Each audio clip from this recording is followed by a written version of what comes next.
I knew something was wrong when my accountant called me in the middle of a Wednesday. She never called unless it was serious. And this time, her voice was trembling.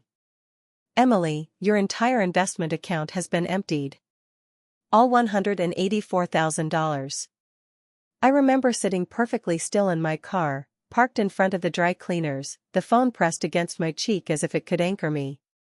I didn't speak. I didn't cry. I just watched a man walk past my windshield holding a bag of groceries, his life completely untouched by mine. And I remember thinking, how does the world keep moving when yours just stopped? That was the moment I realized my husband had taken everything. My name is Emily Parker. I'm 33 years old. I work as a freelance interior architect, mostly high-end residential, and I've never been the dramatic type.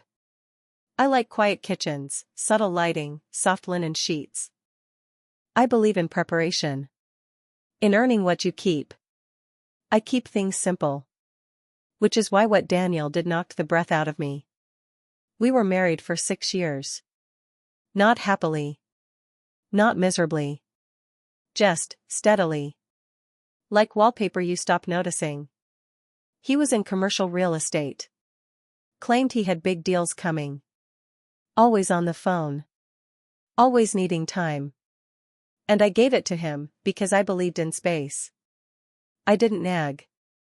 I didn't micromanage. I kept my own accounts and built a modest but growing business.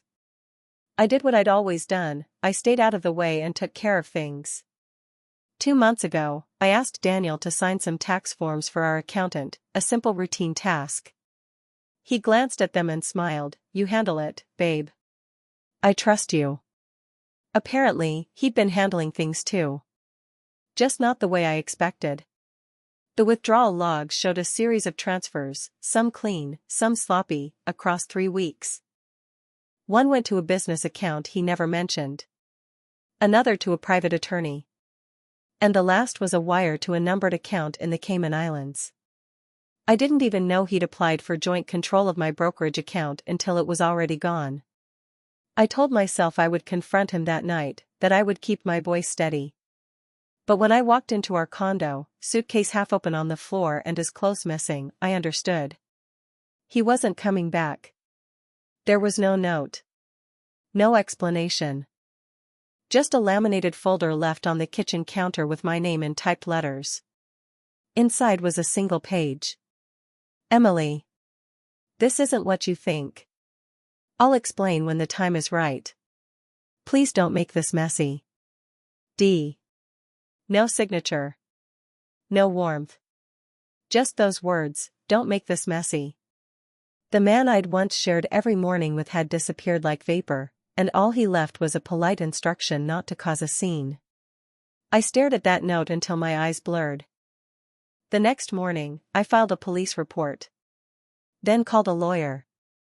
But in the quiet hours between, when the legal world hadn't yet caught up to the reality of what had happened, I sat on the edge of our bed, the one with the tailored throw and the curated side tables, and tried to process how someone could just erase you like that. That was 3 weeks ago. Yesterday, I found something.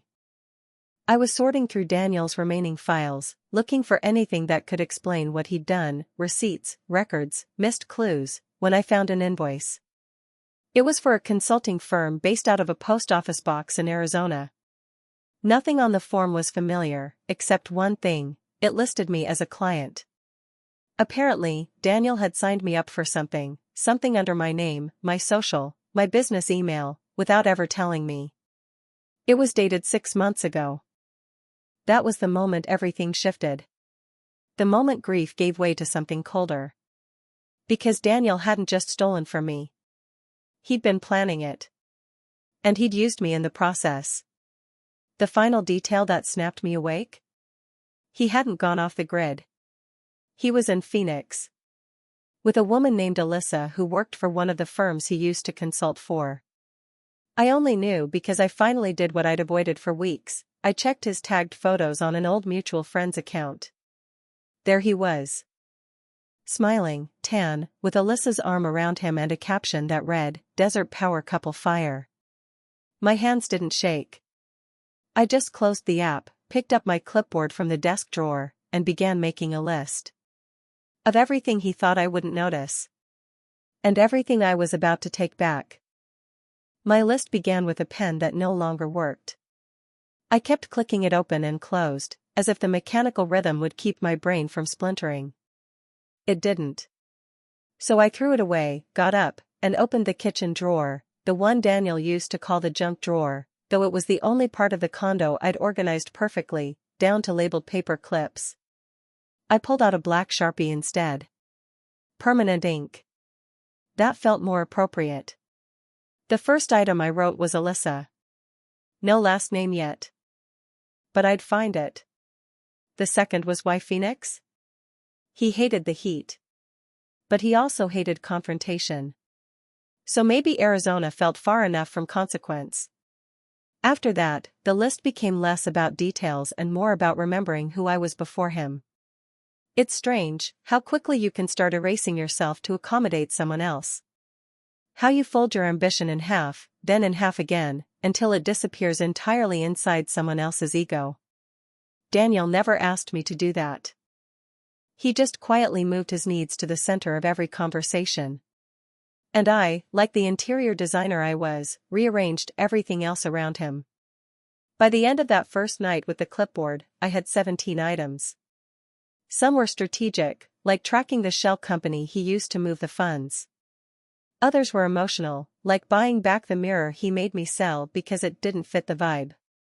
But one kept rising to the top. Grandpa's bond account. Check if it's still active. I hadn't thought about it in years. He'd opened it when I was 12, right after my piano recital, when I played Debussy in a too-tight dress and couldn't feel my fingertips from the nerves. He said, "This is for the long haul, M. Compound interest and grace. You've got both." Daniel never knew about that account. I'd forgotten it myself. It took some digging. But 2 days later, standing in line at the credit union near the edge of town, I felt something stir in me that I hadn't felt in weeks. Something between dread and hope. When the teller called my name and pulled up the file, she raised her eyebrows. I said nothing. Just nodded as she slid a piece of paper across the desk. $84,216. 74. The number didn't make me smile. It didn't make me cry either. It made me breathe. I deposited it into a new account under my business name. Then walked out, clutching the receipt like armor. That afternoon, I called Julia. She was more than a friend. She was the one person who'd warned me, gently, but clearly, that something about Daniel didn't add up. She never said, "I told you so." She just said, "Do you want to come over, or should I come to you?" I replied, "Neither. I need you to look at something." We met at her studio the next morning. She ran a small marketing firm, mostly brand strategy for wellness startups. Her brain worked like mine, structured, obsessive, but her heart stayed open longer than mine ever could. I laid out everything I had. Printed statements, digital trails, company names, fake invoices. She went quiet in the way I recognized as deep focus. "You're not just dealing with a bad breakup," she said finally. "You're dealing with fraud." I nodded. She continued, "And I think I know someone who can help." I didn't ask for more. I just said, "Get me in the room." 2 days later, I was sitting across from a woman named Lizette, sipping chamomile tea I didn't ask for, watching her scan the documents with the kind of attention you can't buy. Lizette was a forensic accountant. Retired technically, but still consulting. She had sharp eyes and soft hands and wore a sweater that smelled faintly of lavender. When she finished reading, she looked at me and said, "This is layered. But not bulletproof." I felt something flicker in my spine. "You mean he made mistakes?"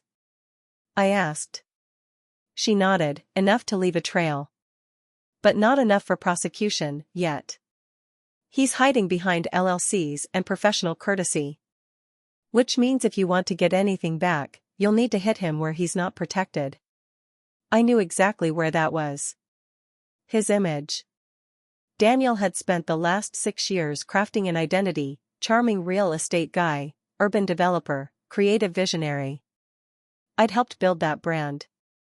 Created his pitch decks. Chosen his headshots. Styled his office. His world was made of paper and polish. And I knew where every fold creased. I didn't want revenge. Not the way people mean it. I didn't want to hurt him. I wanted to reveal him. And I wanted it to cost him. But first, I needed to know how far he'd gone. Julia helped me set up a background trace on Alyssa. We found her LinkedIn, her Instagram, her consulting LLC. She wasn't just some rebound. She was part of the plan. Her business had a matching address to one of the accounts Daniel used. Their names were on 3 event registrations over the past year: real estate seminars, creative financing workshops, cash flow boot camps. He hadn't just run away. He'd been building a new life on the bones of mine. I spent the rest of the week collecting data. Quietly. Strategically. Every password he never changed. Every login he reused. Every domain I'd once purchased for him under my own billing account. And when I finally opened the dashboard of one of his company websites, I found something unexpected. A schedule. For a talk he was giving at an exclusive industry networking event in Scottsdale. Keynote speaker. Prime slot. Introduced as a visionary in sustainable urban development. I stared at the screen for a long time. Then I opened my notebook, turned to a clean page, and wrote a new list.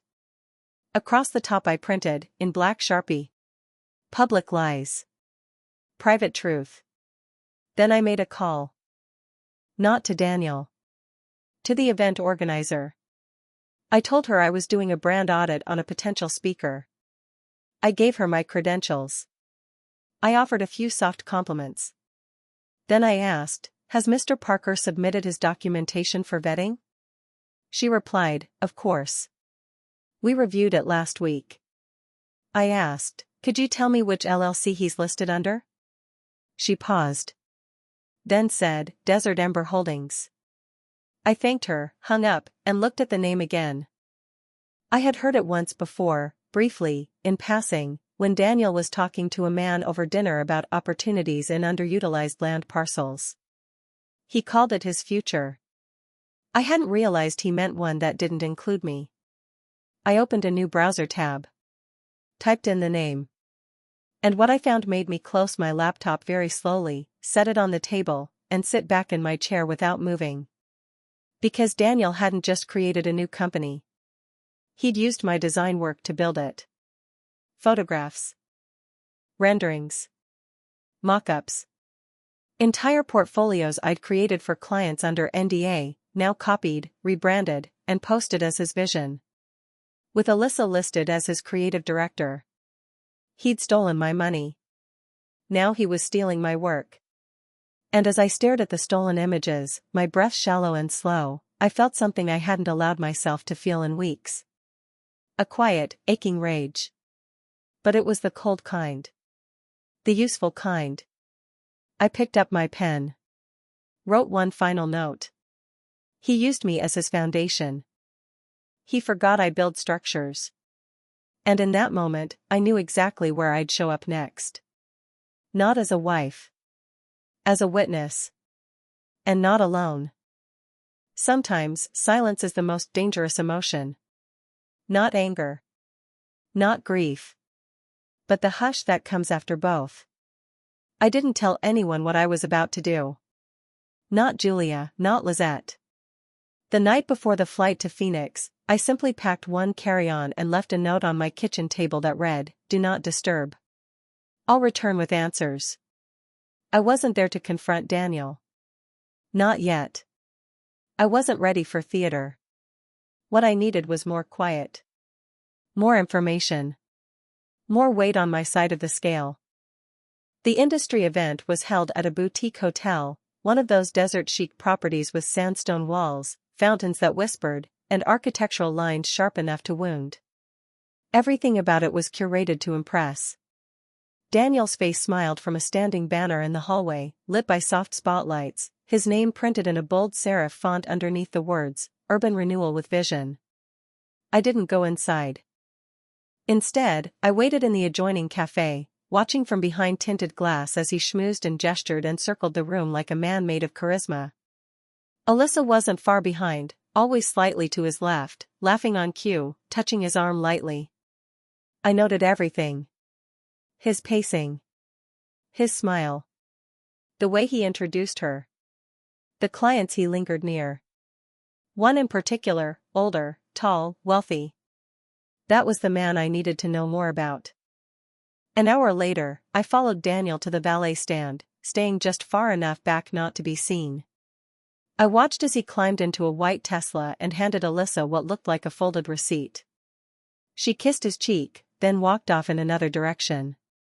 I didn't follow her. I went back inside and asked the front desk for a copy of the event program. Claimed I'd lost mine. They handed it over without question. I took it back to my hotel and highlighted every company name listed under the sponsorship section. One stood out. The older man's firm. It took less than 20 minutes to find the managing director's contact info online. His name was Winston Hale. A developer based out of Houston. 3 decades in the business. Conservative with his investments. Known for discretion. I sent an email from my professional address. I didn't mention Daniel. I simply stated that I'd noticed Desert Ember Holdings had incorporated elements of my design portfolio into their development materials, and I was curious whether Mr. Hale had commissioned the project directly. I attached a single image, a rendering I'd created 2 years ago for a client who'd chosen not to publish the final design. The same rendering now used in Daniel's promotional materials. 3 hours later, I received a response. Mr. Hale's assistant asked if I was available for a brief call the following day. I said yes. And that night, alone in my hotel room with the hum of the minibar behind me, I stared at the ceiling and tried not to feel anything. Not the ache. Not the betrayal. Not the growing sense that this had never been about love. The call was brief. Mr. Hale was polite, guarded, but interested. I explained, quietly and without embellishment, that I had reason to believe my intellectual property had been misrepresented by a speaker at their sponsored event. I said I was not seeking legal confrontation but simply wanted clarity on the origin of the designs in question. There was a pause.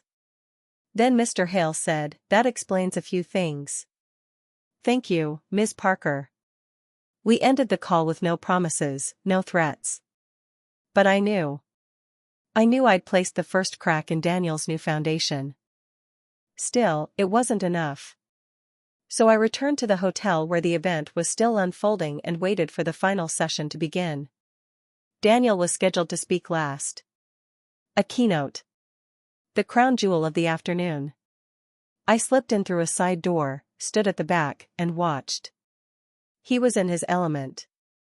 Smiling, gesturing, weaving buzzwords into narrative. He spoke of transformative structures and sustainable investment models, quoting from research papers I'd once summarized for him during late nights while he claimed to be too tired to read. Then he projected a slide, a project titled Sun Ridge Commons, a sleek, glass-forward design with tiered landscaping and water features. My design. Almost line for line. He had changed the color palette. Adjusted the logo. But it was mine. And he spoke about it as if he had dreamed it into being. I didn't flinch. I didn't interrupt. I just took out my phone and recorded the final 10 minutes. Afterward, as the applause began, I turned and left. The desert air hit my face like a warning. I didn't cry. I didn't sweat. I just walked calmly back to my car, sat inside, and exhaled. Back at the hotel, I began sorting the footage. Organizing files. Preparing documentation. If Daniel had built a house of cards, I was going to pull the bottom one without ever raising my voice. But then, something unexpected. A knock at my door. My hotel room wasn't listed under my real name. I'd registered under a variation of my business account. Only 2 people knew I was here, Julia and Lizette. Neither would show up without telling me. When I opened the door, a young woman stood there. Late 20s. Neatly dressed. Nervous. She said, "You're Emily Parker, right? The designer?" I nodded. She glanced down the hallway, then stepped closer. "I think we need to talk," she said. "I used to work for Alyssa. And there's something you should know." I let her in. She introduced herself as Brielle. She'd interned under Alyssa the year before and left after 3 months. "She's not who she pretends to be," Brielle said. "None of it is real." I watched her closely. Waited. "She poaches clients," she continued. "And your husband, Daniel, he's been funding her studio through false invoices. Some of those projects? They never even happened. They're just placeholders." I didn't realize until later that some of the materials I was pulling were lifted from other portfolios. "I recognized your name. I remember seeing it on the original file names before she renamed them." My mouth was dry. I asked, "Do you still have anything? Documents, images, emails?" She nodded. "I backed everything up. Just in case."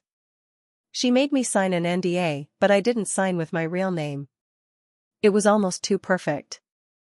I didn't believe in fate, but I believed in leverage. I gave her a list. Specific files, dates, names. She promised to send everything that night. After she left, I sat in the quiet of the room and thought about how long I had been asleep to the truth of my own life. Daniel hadn't broken me. He'd mistaken me. And that, I realized, was going to be his biggest mistake. Because the more I uncovered, the more I understood that this wasn't about lost money or a ruined marriage. This was about theft of identity. And I was just beginning to remember who I was. I wasn't angry anymore. I was awake. That night, I sat cross-legged on the floor of the hotel room, laptop open, documents spread around me like a quiet war table. My hands moved methodically, labeling, sorting, cross-referencing metadata. There was something sacred in the stillness. The kind of focus I hadn't felt in years. When Brielle's email arrived, I didn't open it right away. I stared at her name in the inbox, my cursor hovering. I knew once I clicked, there would be no turning back. Whatever protection denial had offered would be gone. I clicked. Inside were 46 attachments. Emails, contracts, design drafts with their original timestamps intact. I recognized the shapes of my own work beneath Alyssa's rebranding. Her edits were superficial, logo overlays, font swaps, minor color tweaks. But the structure, the core of each concept, was mine. Brielle had also included a spreadsheet she created after noticing discrepancies in client invoices. It listed inflated project costs, duplicate charges, and several entries marked phantom design, code for visuals pulled from other creators, sometimes without alteration. I felt the weight of every unpaid hour settle across my back. Not just the financial loss, but the theft of vision. The quiet labor behind each line, each curve, each detail that had once meant something to me. I sent a single line to Lizette, "I need an NDA template and your contact at the IP law firm." Then I got up, took a hot shower, and went to bed with my phone turned off for the first time in months. In the morning, I signed a digital NDA and sent it to Brielle. She returned it within the hour. I forwarded everything to Lizette with a note, "This is what he built his empire on. Let me know next steps." There was no sense of triumph. Only a sober momentum. That afternoon, I booked a conference room at a co-working space a few blocks from the hotel. I needed a clean environment, something neutral. A space untouched by the last 6 years of my life. Lizette joined me by video call. She said, "This isn't just misrepresentation. It's systemic intellectual theft." She outlined a plan, multiple fronts. Civil litigation for IP violation. An ethics complaint to the development board. Quiet back-channel contact with Desert Ember's major investors, including Mr. Hale. But first, she said, you need to decide what kind of victory you want. I knew what she meant. There's the kind of revenge that burns fast and loud, leaves everyone scorched. And then there's the kind that rewrites the ending without ever raising your voice. I wanted the second kind. I want him exposed, I said. Professionally. Quietly. Without giving him a stage. Lizette nodded. We'll start with strategic disruption, she said. Pull the thread. Watch what unravels. By the end of the call, she had sent cease and desist letters to Desert Ember Holdings, Alyssa's Design LLC, and the hotel hosting the presentation where my work had been displayed. The firm would follow with a formal IP claim by end of week. Later, I emailed Julia with a brief update, we're in motion. I'm okay. She replied, just tell me when to pop the champagne. I didn't respond. That night, I attended one more event. Not as a participant, just an observer. A networking mixer hosted by a real estate consortium Daniel had joined last year. It was held on a rooftop, strung with gold lights, soft jazz playing over low conversation. I wore black. Simple. Clean. A dress I hadn't touched since before our wedding. Daniel was there, of course. So was Alyssa. She wore red. He looked polished, exactly like the version of himself I once believed in. I didn't speak to them. I didn't need to. I stayed in the periphery, listening. It didn't take long to catch the shift. There were murmurs. One man said, "Did you hear about the design dispute?" Another mentioned a delay in one of Daniel's funding tranches. Something about a compliance check being reopened. Lizette had moved fast. When I left the event, I walked past Daniel on the way to the elevator. He didn't see me. Or maybe he did, and couldn't admit it. Either way, I kept walking. Back in my hotel room, I opened a blank document and typed a name. Mine. Then below it, I wrote. Creative direction. Independent. Former co-founder of Ember Interiors, uncredited. I wasn't sure what this new version of my career would look like. But I knew what it wouldn't be. By morning, an investor from Desert Ember had requested a meeting. Not Daniel. The other partner. The silent one. Mr. Hale. I took the call. He said, Ms. Parker, I believe we may have been misled. I'd like to hear your side of the story. I replied, you don't need my story. You need the facts. I sent him the folder Lizette had curated, clean and labeled, without commentary. By noon, the hotel pulled Daniel's slide deck from their digital archives. By 3, Alyssa's studio website went dark. I didn't gloat. I didn't celebrate. I simply booked a flight home. Not because it was over. Because it was time to rebuild on my own terms. Before I left, I walked one last time through the space where Daniel had stood, speaking as if the world were his invention. I placed a folded note under a stack of brochures. It read, a foundation built on lies never lasts. You taught me that. Thank you. And then I turned and walked away. My phone buzzed as I reached the curb. A message from Lizette. Check your email. Phase 2 is ready. I smiled, small, private, quiet. And hailed a cab. You never forget the first time someone tries to erase you, and fails. The moment I landed back in Portland, the air felt different. Heavier, but also clearer, like something had burned away while I was gone. I didn't go straight home. Instead, I stopped by the office building I'd once rented a studio in, before Daniel convinced me to consolidate our workspaces for efficiency. That old place was still there. The mailbox still had my name on it, half faded, edges peeling. But the space itself had a new tenant. I stood at the glass door for a moment, just long enough to see my reflection not quite fitting anymore. I wasn't here to look back. I was here to reclaim what came next. At home, I sat down with Lizette's email.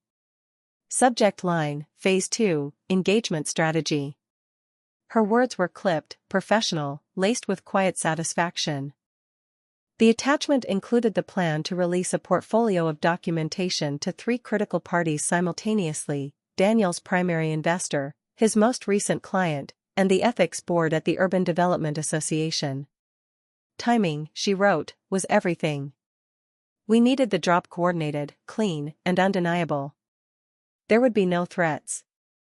No dramatics. Only facts. Verified, timestamped, and legally vetted. I approved the plan with a single sentence: begin tomorrow at 10 a.m. PST. And then I waited. That night, I didn't sleep much. I didn't pace or drink or distract myself. I just lay in bed, staring at the ceiling, feeling the slow ache of control returning to my limbs. It wasn't revenge I was after. It was restoration. At exactly 10:04 the next morning, I received the first message. From Mr. Hale. He said, "Thank you for your discretion and your documentation. You were right to come forward." I replied, "I didn't come forward. I showed up." His silence was enough. By noon, word had spread. Quietly, then faster. I saw it through second-hand whispers, online forums where developers talked in code, mentions of ethical flags and licensing irregularities. Alyssa's design site was still dark, but a placeholder had appeared in its place, under review. At 1:47 p.m., Daniel texted me for the first time since he vanished. He said, "I think we should talk." I stared at the screen, not moving. Then I replied, "So talk." He called. I let it ring. He called again. I answered. The line was quiet for 3 seconds. Then he said, "You blindsided me." I replied, "No. You just weren't looking." His voice cracked slightly, trying to recover its old tone of confident dismissal. He said, "This won't look good for either of us." I replied, "You built an entire business on stolen work." I think it looks exactly right. He exhaled slowly, a sound I recognized, an attempt to regain footing. "Emily," he said, "you've made your point." I stood up from my chair and walked to the window. "No," I said. "I've just begun." He hung up. By the next morning, the fallout had started in earnest. One of his investors publicly withdrew support, citing new information requiring a reassessment of ethical alignment. A minor press outlet picked it up. Then a local architecture journal. Each article was careful, factual, devoid of emotion. But I saw the pattern. His name was shrinking. I didn't gloat. Instead, I took Julia to lunch. A small cafe we used to frequent, before all of this. She didn't ask for details. She just poured me a glass of wine and raised her glass. "To Phase 2, she said. I smiled. And lifted mine in return. That afternoon, I visited a local gallery. One I'd once dreamed of working with before my design career was swallowed whole by Daniel's ambitions. The owner recognized me. She didn't mention the headlines, only asked, "Are you designing again?" I said, "Yes." Differently. Quietly. She nodded. "Let me know when you're ready."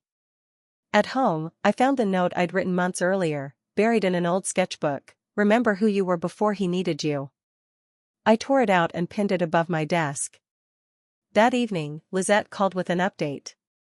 The Urban Development Association had launched a formal ethics inquiry. They'd requested additional documentation. Lizette would provide it. "You've done enough," she said. "Let the paper trail speak now." I whispered, "Thank you." She paused, then added, "You understand what's next, right? This will cost him everything he leveraged from your name. That means lawsuits, loss of reputation, possibly criminal inquiry. Are you ready for that level of exposure?" I didn't hesitate. Yes. Because the truth had already exposed me. It had unpeeled every layer of illusion I'd wrapped myself in to survive his version of our life. and now, standing in the wreckage, I wasn't broken. I was standing. Later that week, I received an envelope with no return address. Inside was a check for $4,500 and a note, my share of the licensing deal from last year. I'm sorry. Alyssa. I held the check for a moment, then placed it in the drawer with the others. I wouldn't deposit it. I didn't want her money. I wanted her silence. The following Monday, I launched a website. Simple. Just my name, my work, and one line: design begins with truth. Within 48 hours, 2 former clients reached out. We didn't know you were available again, one wrote. Your touch is unmistakable. We want to start fresh. I said yes. But not for the money. For the clarity. And as I reviewed their project brief that night, alone in the quiet, I found myself smiling. Not at the job. At the silence. The kind that comes after you've survived the storm. And know exactly who you are on the other side. Grief doesn't always end with tears. Sometimes, it ends with clean countertops and a changed lock code. I spent the following days in near silence. Not because I was hiding, but because I was finally hearing myself think again. My world, once consumed by the noise of Daniel's ambition and my own quiet self-erasure, had found a new volume, low, steady, purposeful. Lizette handled the media inquiries, deflected with professionalism, declined interviews. Her advice was simple: let others talk. We don't need to. And they did. Forums, subreddits, quiet conversations between consultants and city officials. No one used my name. But I knew the whispers were about me. The ethics board opened their formal proceedings. I wasn't required to attend, but Lizette sent me updates. Verified files had been submitted. Disciplinary review underway. 3 of Daniel's contracts were paused pending investigation. Investors withdrew one by one, like dominoes arranged by precision. He'd tried to brand himself as a visionary. Turns out, you can't build vision with borrowed eyes. One morning, I received an unexpected call from the firm that managed Daniel's shared real estate portfolio. The woman on the other end introduced herself as Vanessa, her voice clear and clipped, but not unkind. She said, Ms. Parker, I'm reaching out because your name is still attached to the collateral assets Daniel listed for his project loans. We'd like to rectify that. My stomach didn't drop. I didn't flinch. I said, what do you need from me? She outlined the process. A notarized release, a formal declaration of non-affiliation, and a signed affidavit verifying I'd received no proceeds from the Desert Ember holdings. I hadn't. Not a single dollar. I replied, I'll have it couriered by noon. She paused, then said, we reviewed the original documents. Your name was used on 2 filings without authorization. That was the first time I felt it. Not rage. Not fear. Just a cold, mechanical click in my chest. I thanked her. Hung up. Called Lizette. She said, I'll take care of it. The next morning, a new legal claim was filed. Forgery. Unauthorized use of personal identifiers. Misappropriation of design assets. It wasn't just a fall from grace for Daniel anymore. It was a controlled descent, every piece tethered to paper, to proof, to quiet accountability. Still, I hadn't seen him. Not once. Until the day I stepped into a quiet downtown cafe to pick up a to-go order, and he was there. Sitting at a back table with no laptop, no phone. Just staring into a glass of water. He looked older. Not in the obvious ways. But in the way someone does when they know the power they held is gone and nothing they say will change it. He didn't see me at first. But when he did, he stood. I didn't move. He walked toward me, cautiously, as if unsure I'd allow it. He said, Emily. I looked at him and said nothing. He shifted, tried to smile, but it didn't reach his eyes. I'm not here to make excuses, he said. I just wanted you to know. I never meant for it to go this far. I looked at him, this man I'd once thought was solid, smart, charismatic. The man who built his entire future by siphoning off mine. I said, "You didn't build anything. You curated. You took. And now you're watching it collapse." He swallowed. Nodded. "I lost everything," he said. I replied, "No. You still have your name. Your voice. Your body. Your chance to make amends. That's more than you left me with." He didn't answer. Just looked down at the table beside us. I walked past him and out the door, the air outside suddenly lighter. At home, I opened the letter that had arrived earlier that morning. It was from the licensing agency I'd reported the design theft to. They had completed their review. My authorship was verified. The projects Daniel had claimed as his would be corrected in the official database. A public statement would be issued. At the bottom of the letter was a sentence that struck me in a way nothing else had. "Integrity, when documented clearly, is rarely disputed for long." I set the letter down and stared at the quiet edges of my desk. Nothing special. Just a worn oak surface with a T-ring and a scratch where I once dropped a paperweight. But it was mine. And now, it was enough. The next few weeks passed with quiet resolve. Daniel faded from the conversation. New headlines emerged. Other scandals. Bigger names. People moved on. But I didn't forget. I moved differently now. Not cautiously, but deliberately. I said no to projects that felt hollow. I said yes to collaborations that valued process over flash. I met with Brielle again, this time over coffee at a place near the river. She looked relaxed. Free. She told me she was working with another firm now, one that paid her on time and credited her ideas. Before we parted, she handed me a flash drive. "Just in case you ever need the originals again," she said. I placed it in my bag and nodded. Back at home, I placed it in a small metal box labeled Truth. Alongside it sat the documentation folder Lizette had built, a copy of the original designs, and the cease and desist letters we never needed to send. Legacy isn't always about lineage. Sometimes it's about leaving a record. I sat by the window as dusk folded over the skyline, and for the first time in a long time, I let myself imagine something new. Not just justice. Not revenge. But joy. And the life that comes after survival. Somewhere behind me, my phone buzzed. A new client. A recommendation. A message from a woman who said, "I heard you fought to reclaim your name. I need help doing the same." I didn't answer right away. I just sat there, watching the last of the light. And in that silence, I felt something finally settle. Not because the story was over. But because I was finally choosing how it would be told. Closure doesn't arrive with a bang. It seeps in quietly, like the sound of your own name finally echoing back, unedited. A month after the dust settled, I found myself driving out past the edge of the city, where the neighborhoods bleed into forest and the roads become less about traffic and more about rhythm. I wasn't running away. I wasn't chasing anything either. I was just breathing. In the passenger seat sat a single envelope.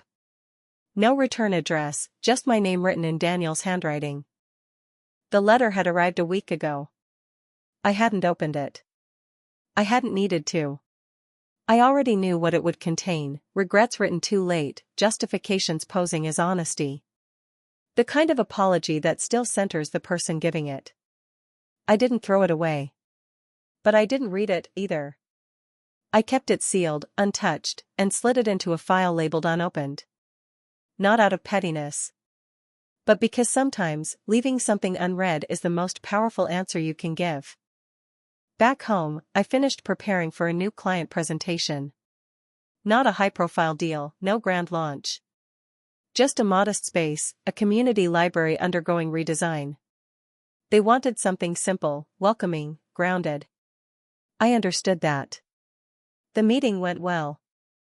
Afterward, the head librarian lingered at the door and said, "You seem like someone who doesn't waste words." I smiled and replied, "That's how I know which ones matter." Later that evening, I sat by my desk and looked through the small collection of physical files I'd kept from the past year.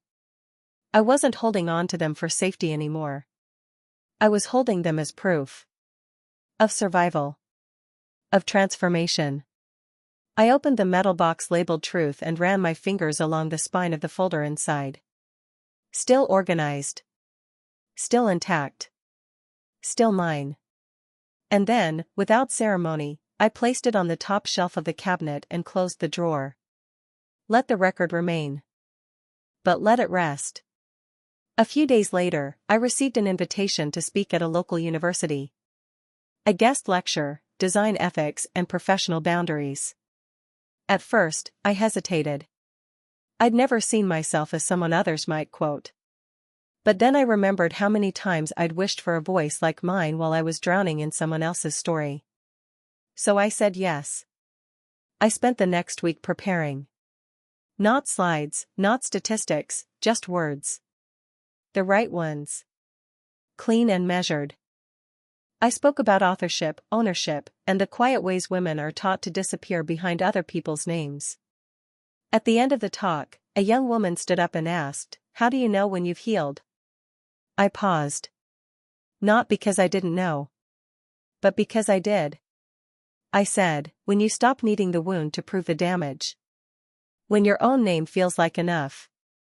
She sat down, and the silence that followed was warm, not empty. After the lecture, a faculty member approached me. She said, "You should write a book." I replied, "Maybe. But I think I'm still living it."